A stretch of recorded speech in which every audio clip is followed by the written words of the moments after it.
Okay, today I'm going to highlight some ideas, some terms associated with Vygotskian sociocultural theory, and specifically how those relate to second language acquisition.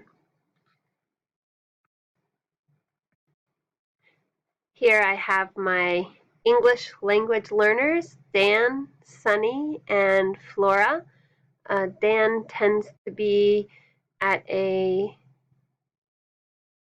lower level of proficiency, whereas Flora represents a slightly or higher level of proficiency. And here they are sharing some of the basic ideas involved with sociocultural theory. One is that development cannot be separated from its social context, and that language mediates all mental activity. And then as we look into the three types of speech, as an individual is desiring to self-regulate the social world, he engages or may engage in three types of speech, and through this process learns. So first, looking at private speech. Private speech is basically where someone is speaking out loud to themselves. So what they are saying out loud is not intended for any audience other than themselves. And it often happens in the face of some kind of challenge.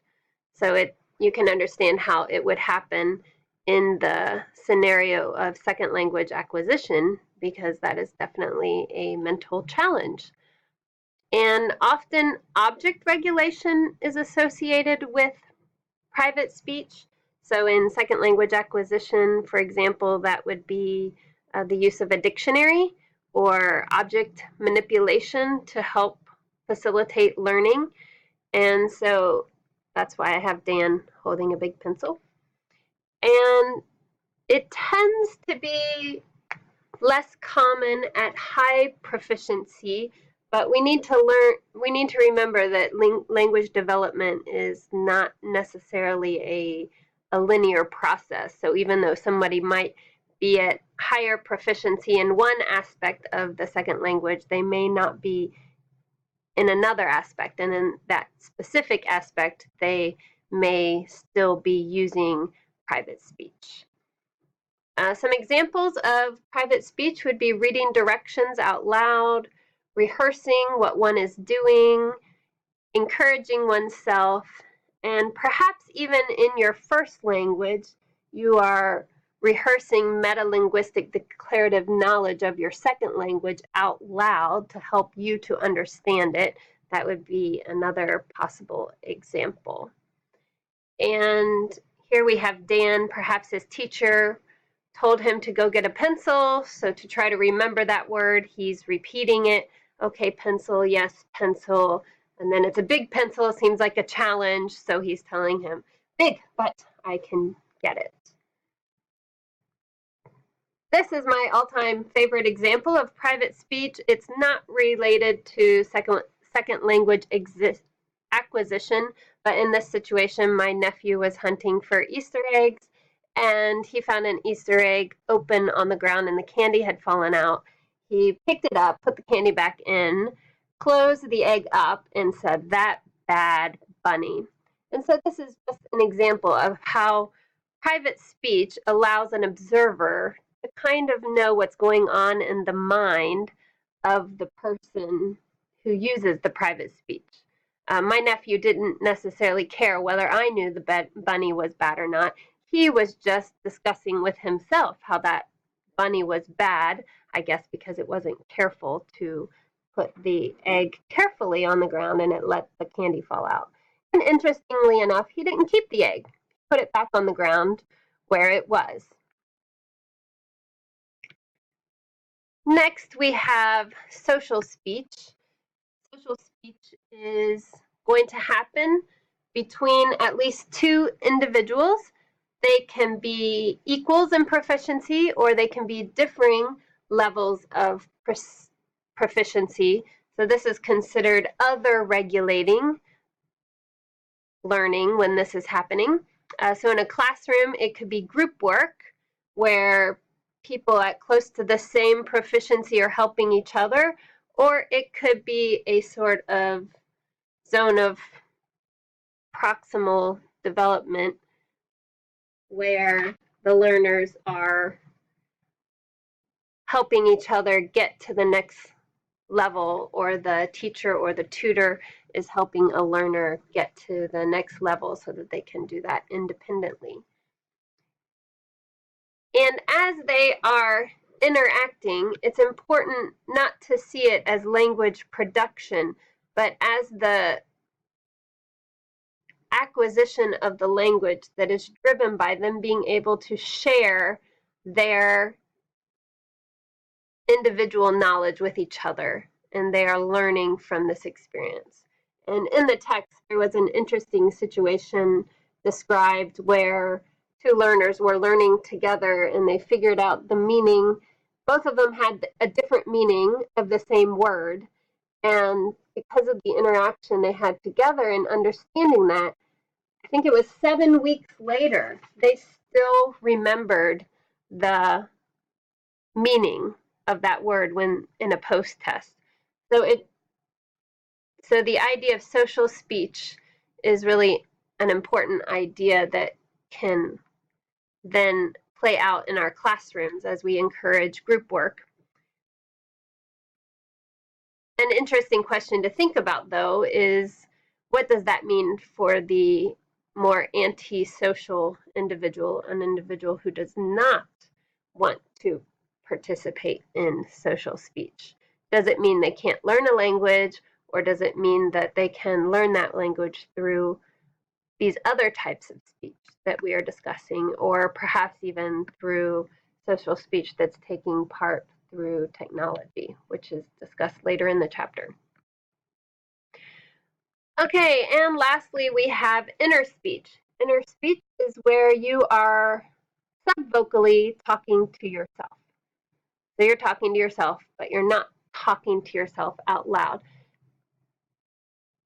In some respects, it is different from thinking, because thinking happens in many different situations, where inner speech is a sort of conversation that you're having with yourself. There's actual speech going on in your mind.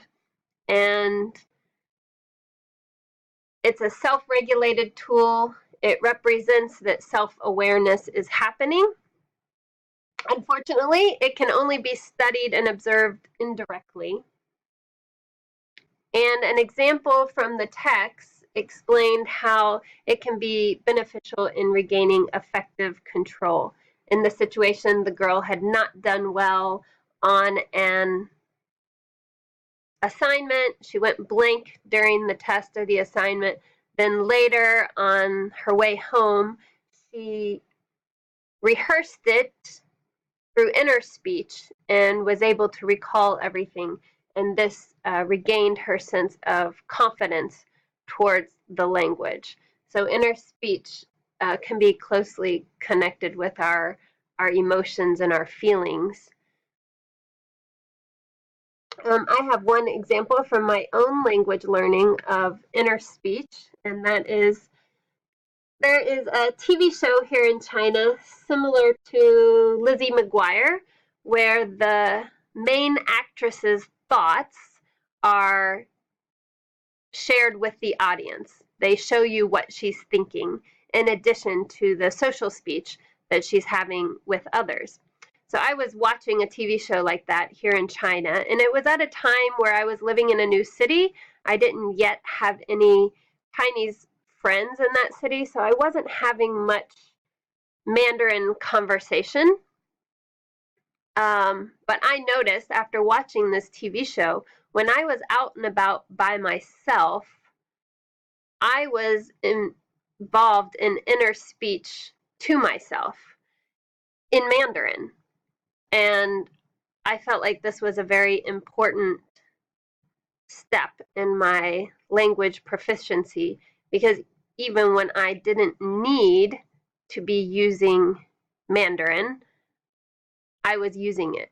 Of course, I didn't need to use Mandarin in my inner speech to talk to myself, to think through things myself, and yet that's what I was doing. And I really feel that in some ways this TV show that I was watching produced that in my mind. So I often encourage my students to watch the Lizzie McGuire show in hopes that they might experience the same situation.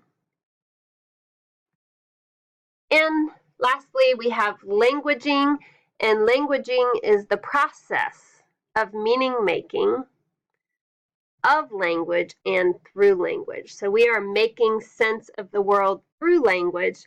We are also making sense of the language through the language. And it's nonlinear. All of these aspects of speech are affecting the other types of speech, and they are affecting our learning and our mental activity.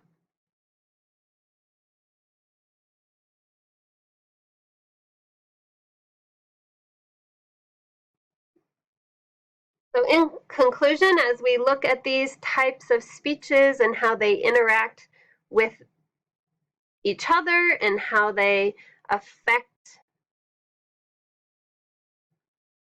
learning, it's a nonlinear process. Verbalization, whether it's in thought or out loud, whether it's internal or social, it's changing our thoughts. And those thoughts lead to more verbalization, which then change our thoughts. So this is a language cycle, a learning process that is continually happening as we are moving towards higher proficiencies. And all of these different activities are interacting with each other. Thank you. And we can see here that the ultimate accomplishment in our L2 is that we begin to do all of these forms of speech in the L2. And through that, the language cycle is continuing as we appropriate all the correct L2 forms and meanings and use those to communicate and to make sense of our world.